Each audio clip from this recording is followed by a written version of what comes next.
제51회 6.25 기념 여전도회 연합 예배입니다.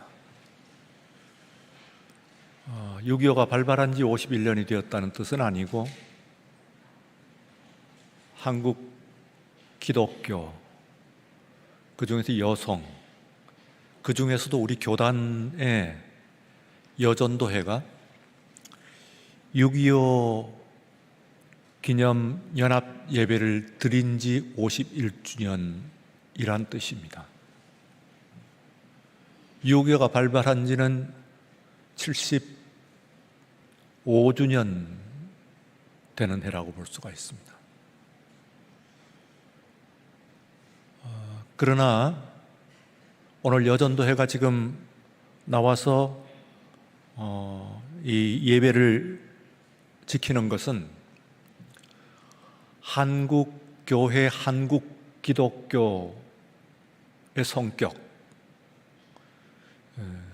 그 안에 있는 것은 여성들이 규정하는 한국 기독교의 그 성격을 오리엔테이션, 말하자면 그게 맞춰서 만들어내는 이 사회에 있어서의 중요하고도 그리고 역사적인 사건이라고 볼 수가 있습니다.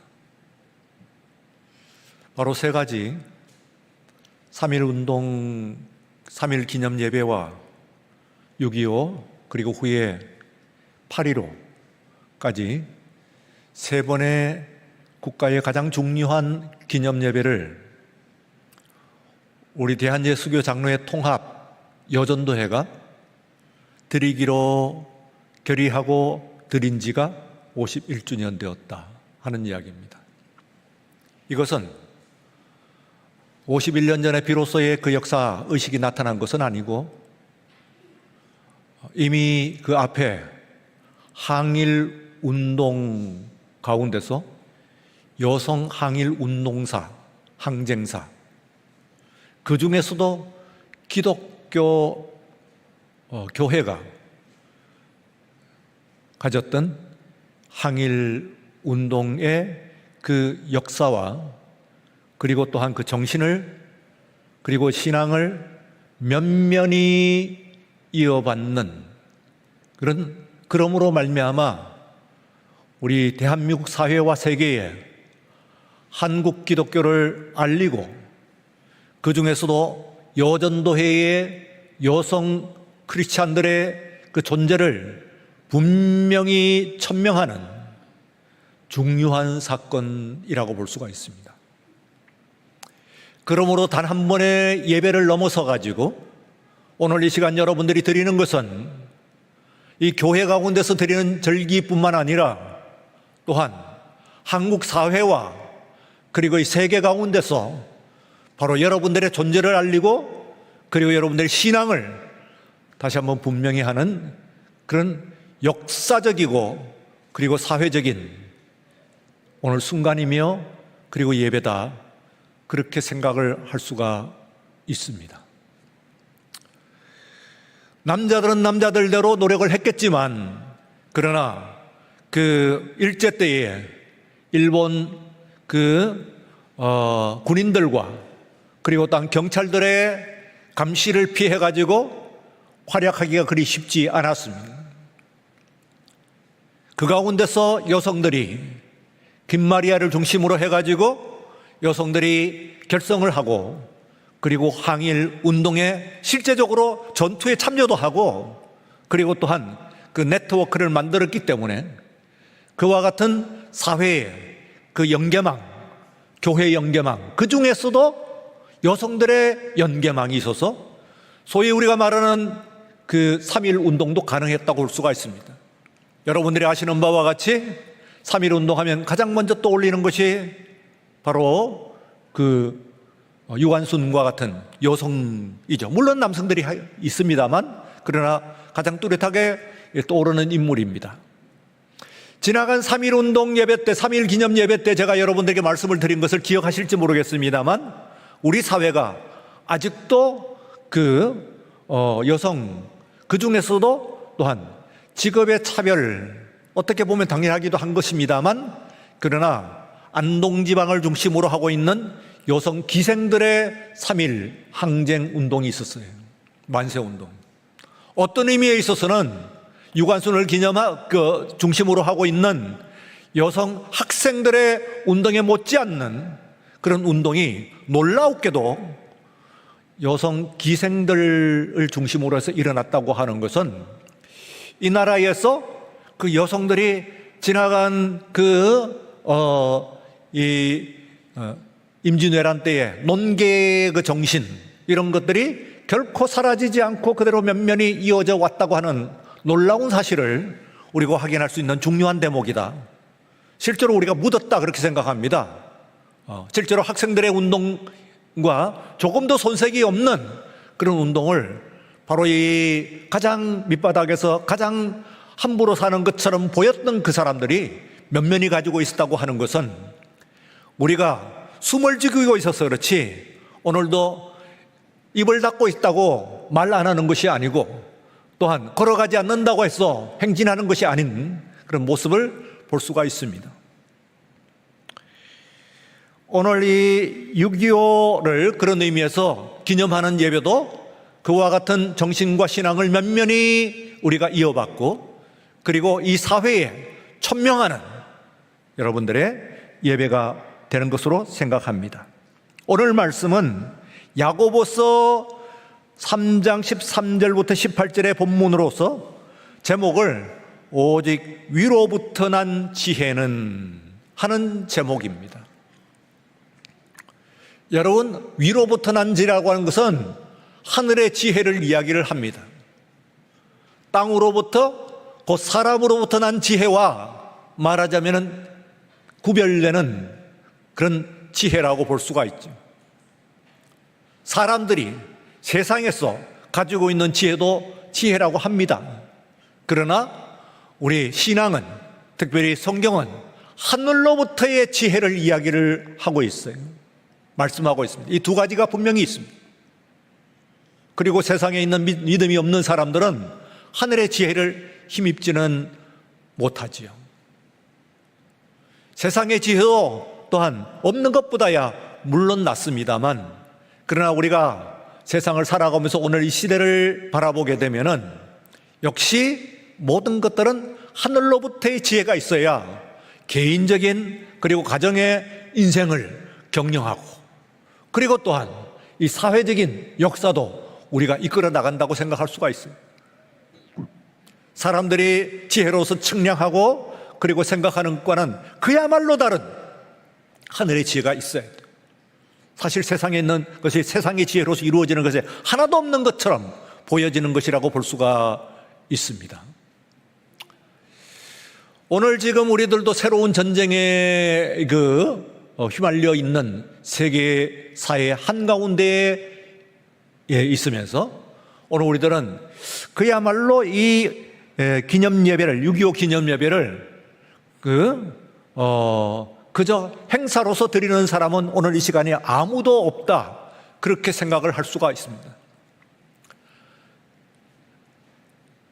우크라이나 러시아 전쟁과 함께, 그리고 이스라엘 이란 전쟁, 이 두 가지의 세계적인 전쟁으로 말미암아 이것이 결코 남의 이야기가 아니고 언제든지 우리의 현실이 될 수도 있다고 하는 사실을 생각을 하면은 다시금 우리들이 이 위기에서 평화를 우리가 확보하고, 그리고 분명히 나가는 데 있어서는 세상의 지혜, 인간의 지혜가 아니라 하늘로부터의 지혜, 위로부터의 오는 지혜가 꼭 필요한 줄로 믿습니다.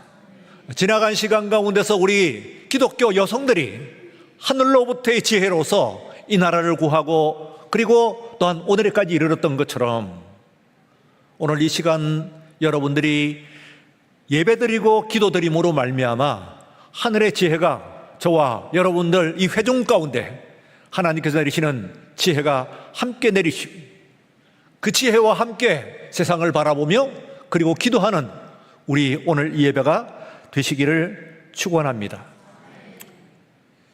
6.25 전쟁은 사실은 2차 세계대전의 일부였어요. 우리가 끝난 전쟁이라고 생각을 합니다만, 그러나 1945년에 태평양 전쟁이 끝나면서 그리고 2차 세계대전이 끝난 것이 아니에요. 이 전쟁은 그 뒤에 차가운 전쟁, 콜드워라고 하는 이름으로 긴장 가운데 있었고, 그리고 계속해서 이어져서 마침내 일어난 전쟁이 6.25 전쟁이에요. 2차 세계대전에 승리국이 있습니다. 4개의 나라로 요약이 되죠. 미국과 영국, 그리고 저쪽에서는 소련과 그리고 중국 4나라입니다. 독일과 일본은 패전국이었고, 그리고 또한 프랑스와 이탈리아는 이탈리아도 패전국이고, 프랑스, 기타의 유럽에 있는 나라들은 모두 말하자면 해방국입니다. 거기에 조선도 포함이 되는 것이라고 볼 수가 있죠. 그리고 우리는 승전국도 아니고 패전국도 아니고 해방국의 부류에 들어가는 나라가 있어요.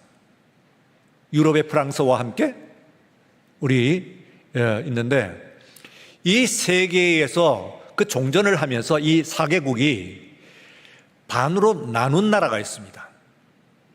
극동에 한반도를 반으로 쪼갰어요. 그리고 극서에 바로 대치되는 그 점에 독일을 동독과 서독으로 쪼갰어요. 심지어는 그것을 상징하기 위해서 베를린이라고 하는 수도를 반으로 잘랐어요. 한 도시를 반으로 잘랐습니다. 어려운 일이죠. 그래서 동베를린, 서베를린. 사실은 아래쪽으로 보면은 베트남이 잘려지는 것이라고 볼 수 있습니다. 그것도 2차 대전의 일부분이죠. 크게 보게 되면은 다른 나라들은 자기의 영토를 그대로 유지를 하는데 이쪽이건 저쪽이건 속해요. 그러니까 소련권에 들어가거나 혹은 미국을 중심으로 하고 있는 자유진영에 들어가거나 어느 지역에 들어가는데, 이 세 나라는 곧 동쪽에 있는 한반도와 그리고 서쪽에 있는 독일과 그리고 남쪽에 있는 베트남, 여기는 반씩 잘려버려요. 그래서 안에서 나라가 그리고 민족이 나누어지는 겁니다. 이것은 그야말로 일촉즉발 앞으로 얼마든지 긴장이 재발할 수 있는 상황을 만들어 놓은 것이나 다름이 없어요. 실제로 그 세 군데서 전쟁이 일어나는 것인데, 서쪽은 왜 안 일어났냐 하면은 서쪽의 모든 것을 집약을, 전쟁 방지를 위한 모든 노력들을 다 집중했기 때문에 그래요. 미국과 영국은 거기에 나토, 북대서양 조약기구라고 하는 것을 만들어 놓았고, 그리고 또한 소련은 동구권에 있는 나라들과 함께 체코, 동독 중심으로 하고 있는 나라들과 함께 바르샤바 조약기구라고 하는 것을 만들어 놓아가지고 그 역량이, 전쟁 방지의 모든 역량이 모두 분단된 독일에 집중이 됐어요.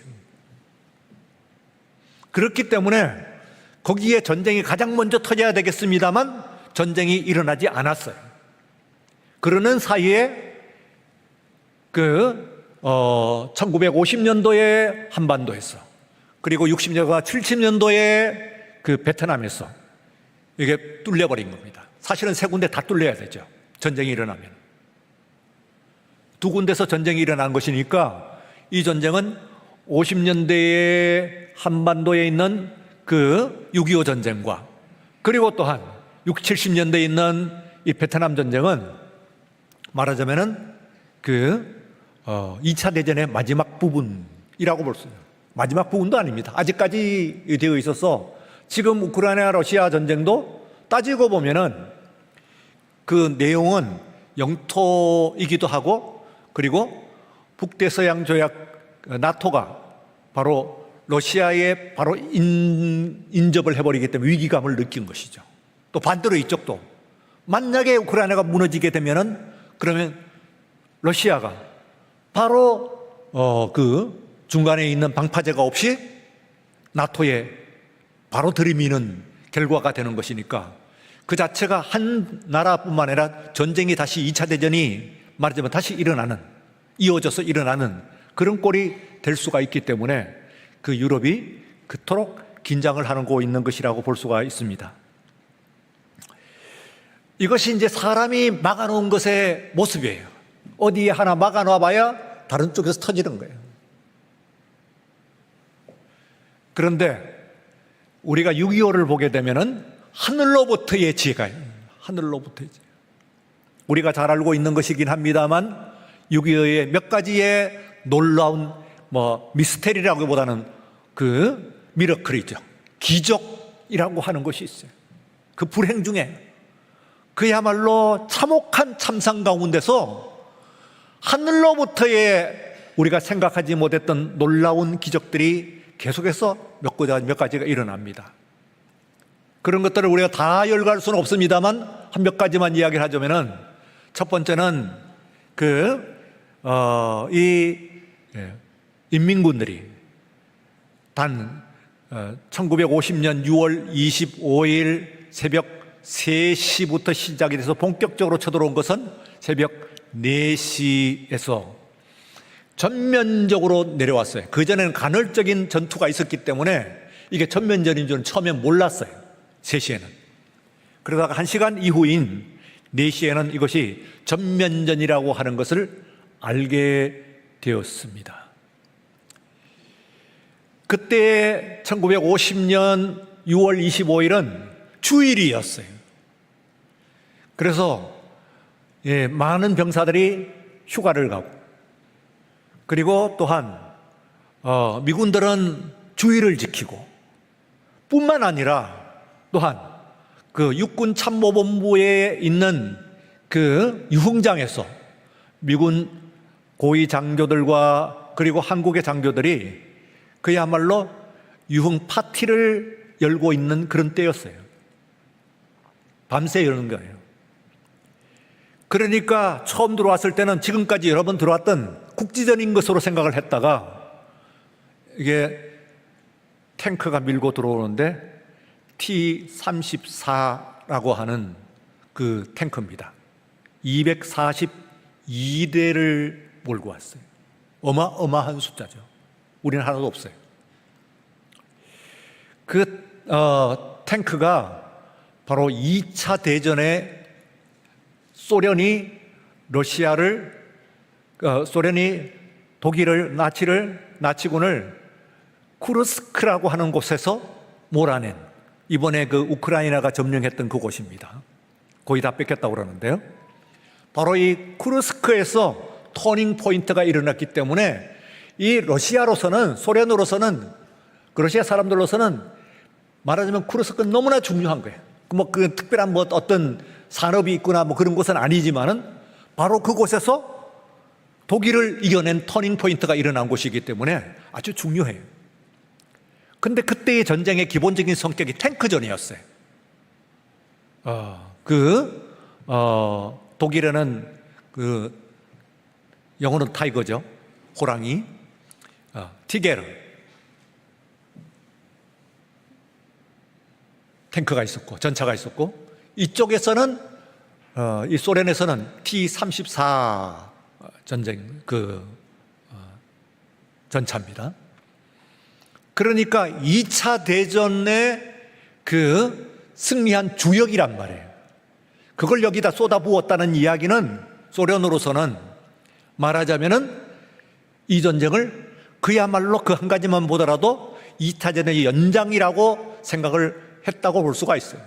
나중에 중국은 병력을 넣었고요. 그리고 소련은 장비를 넣습니다. 물론 군인도 오긴 했죠.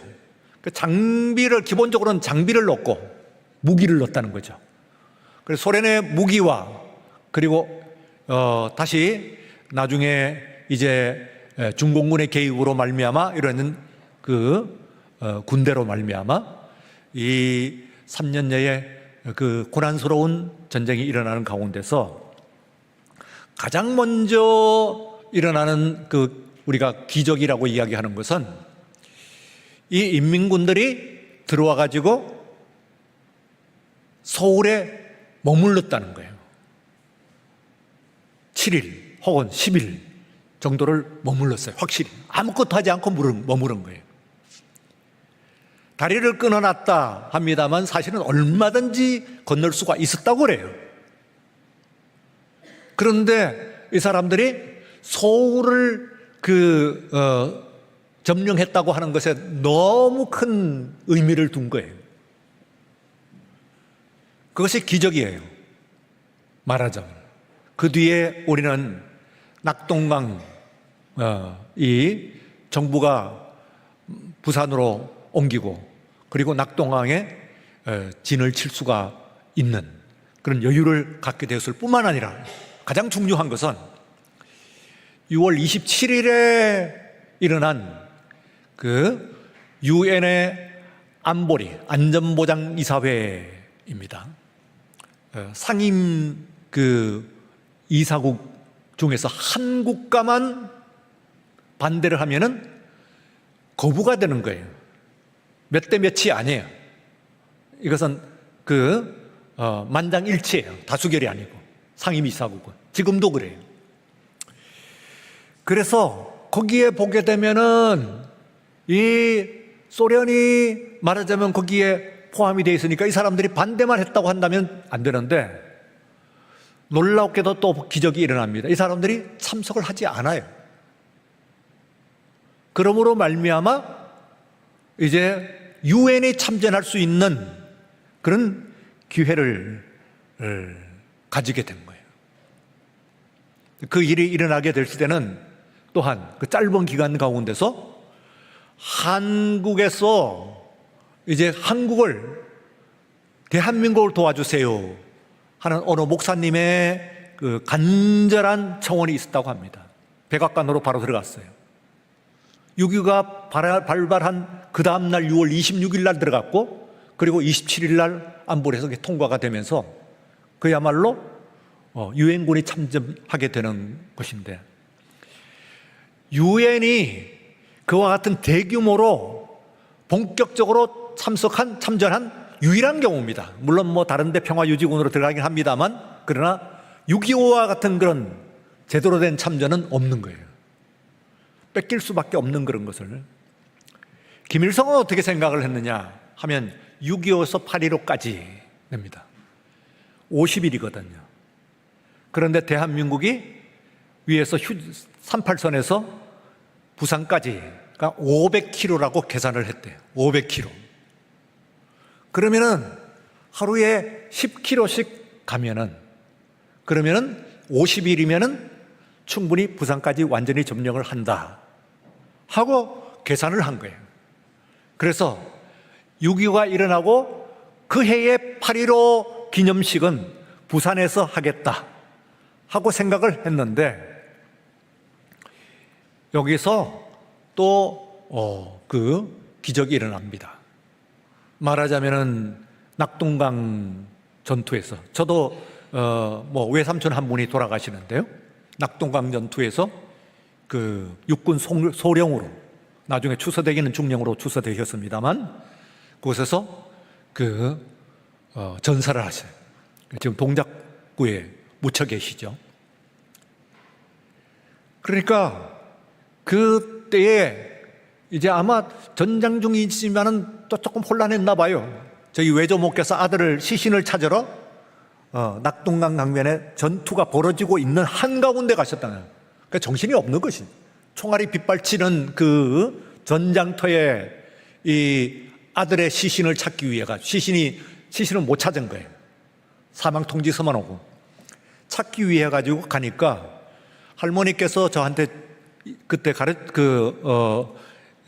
설명해 주신 내용입니다. 직접 그 낙동강 강변에 이쪽에 저쪽에는 인민군이 있고 이쪽에 우리 국군들의 시신이 7켜가 시신 위에 사람을 또 시신을 쌓고 해서 7켜로 해갖고 강변에 뚝을 쌓았대요. 이게 말하자면은 그것도 총알바지죠. 시신이 총알바지예요. 그래도 좀 완충작용을 하겠지. 다른 것으로 못하니까. 그런데 언제입니까? 그게 말하자면 7월이잖아요. 더 빨리 내려왔거든요. 내려오니까 얼마나 더워요. 더운 여름에 그 죽은 시신들을, 병사 시신들을, 이쪽 병사들이지, 7켜로 7층으로 쌓아놔가지고 있으니까 아들의 시신을 어떻게 찾겠어요. 사실은 그 간 것 자체가 무모한 일이지. 그런데 이제 군인들이 아주 야단을 치고 뭐 하는데 내 아들이 죽었다고 얼음장을 놓고 하니까 가만히 있더래요. 그 전쟁터에 여자가 와갖고 아들 찾겠다고 그러는데 뭐 죽든지 살든지 뭐 그냥 정신 나간 사람이라 취급을 했는지 모르겠죠. 그래서 이제 아래에 있는 시신들은 위에 있는 시신이나 얼굴을 볼 수가 있지, 아래에 있는 시신들은 얼굴을 볼 수가 없잖아요. 그래서 이렇게 들쳐내니까 팔이 뚝뚝 떨어지더래요. 썩어가지고. 팔을 들고 내니까 팔이 뚝뚝 떨어져요. 그래서 볼 수가 없었노라고.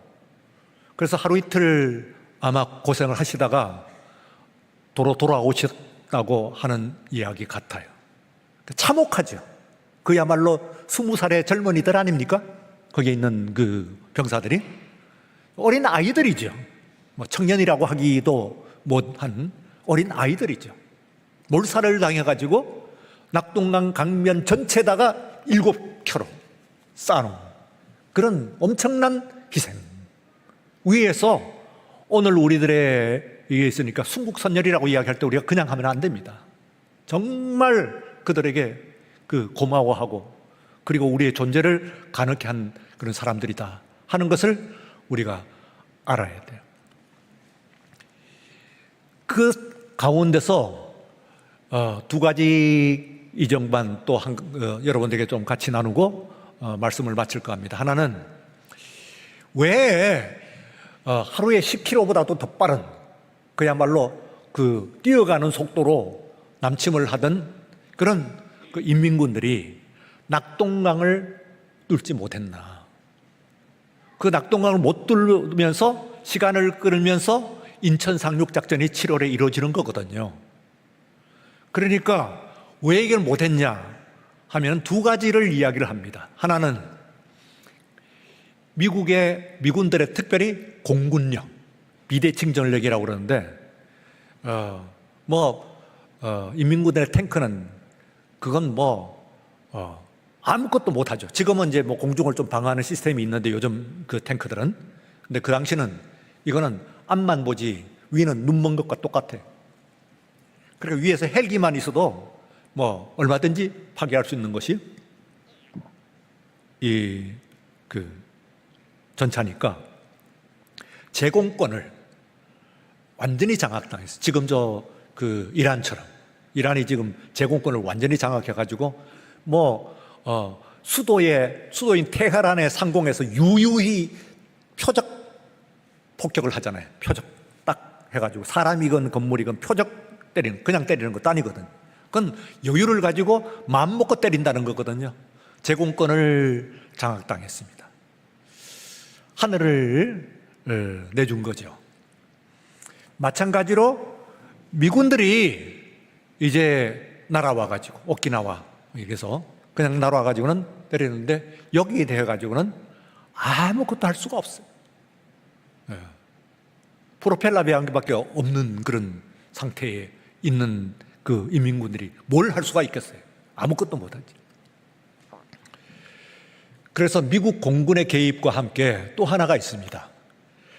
북한에서 가장 강한 군대가 뭐냐면은 인민군 제6사단이었다고 합니다. 이 인민군 6사단의 사단장의 이름이 방호산이라고 하는 사람인데 이 사람은 중국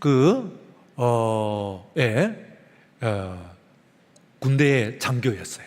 그러니까 무슨 얘기냐면 항일운동을 하면서 그게 그 관록을 말하자면은 전쟁은 이 전쟁 경험이 중요하거든요.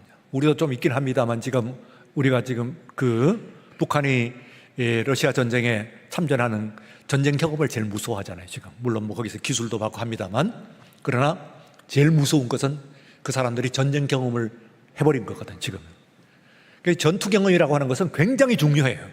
전쟁에 있어서 절반 정도의 그 가늠을 할 수 있는 것이 전쟁을 해봤냐 안 해봤냐 그거예요. 근데 우리는 이제 베트남전 이후로는 없거든요. 그런데 가장 최근에 전쟁 경험을 저 인민군들이 해버렸으니까 그것이 굉장히 겁이 나는 부분이기는 해요. 그런데 그 당시에 6.25가 일어났을 때 전쟁 경험을 직접 해본 그 사단이 뭐냐면은 방호산 6사단이에요. 근데 이 사단이 가장 막강한 사단이어서 감히 막는 자가 없어요. 뭐 국군도 그리고 미군도 막을 수가 없어요. 이 사람들이 근데 어디를 넣어버렸냐 하면은 사실은 부산에 진격을 해야 되는데 호남 쪽으로 이 사람을 빼버렸습니다. 이 부대를. 왜냐하면은 그 호남 쪽에 이제 뭐 먹을 것이 뭐 많거든요. 예, 곡창지대니까. 그런데 그냥 전쟁만 해야 되는데 이 방호산이라는 사람이 사상 전쟁을 한 거예요. 무기 전쟁만 했었으면은 우린 졌을 것인데 사상 전쟁이라고 하는 것은 말하자면은 인민들을 대상으로 해가지고 그 불순분자들을 색출을 하는 거예요. 그래서 인민재판을 하고 죽이는 거죠. 이게 시간이 많이 드는 거거든요. 만약에 그 방호산 사단이 무기전쟁만 해갖고, 그 말해서 군인 대 군인의 전쟁만 하고 했으면인데, non-combatant, 그러니까 전투원, 민간인이죠.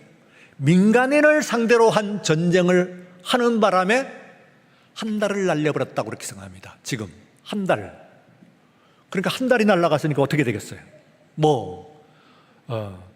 그 부산에서 만약에 방호산 6사단이 전력을 일찍 와가지고 거기다 갖다 부었으면은 부산에선 낙동강 가지고 못 막았다 그러면. 그런데 그걸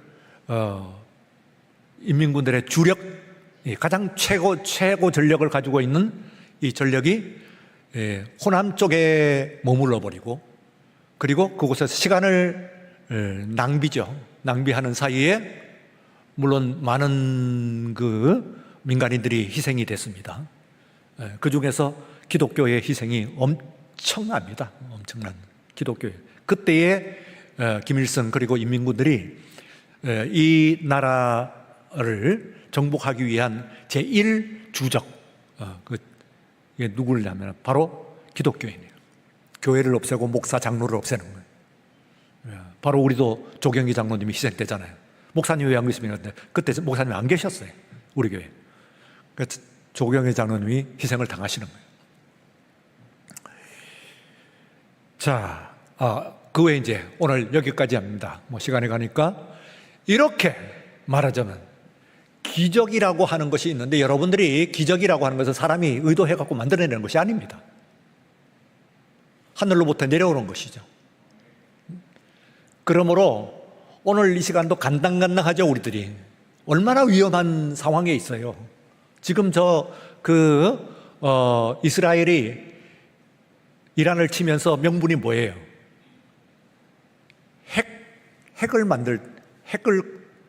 핵을 농축을 하는데 3% 내지는 3%면 산업용으로 충분히 쓰고 5%부터 시작을 하면은 그거는 농축에 다른 의도를 갖고 있다고 평가가 되고, 90%가 넘었으면은 그건 가지고는 원자 폭탄을 만드는 거래요. 우라늄이 농축을 해야 되는데. 그러니까 그냥 산업으로 쓰게 되면은 3%죠. 자연 상태는 그것도 아니고, 의도적으로 이제 원심 분리기에 넣어가지고 농축을 하면은, 그러면 3%면은 원자 발전도 하고 다 하는 거죠. 원자력 발전소가 그 3%예요. 근데 이 사람들이 60%를 만들었다는 거예요.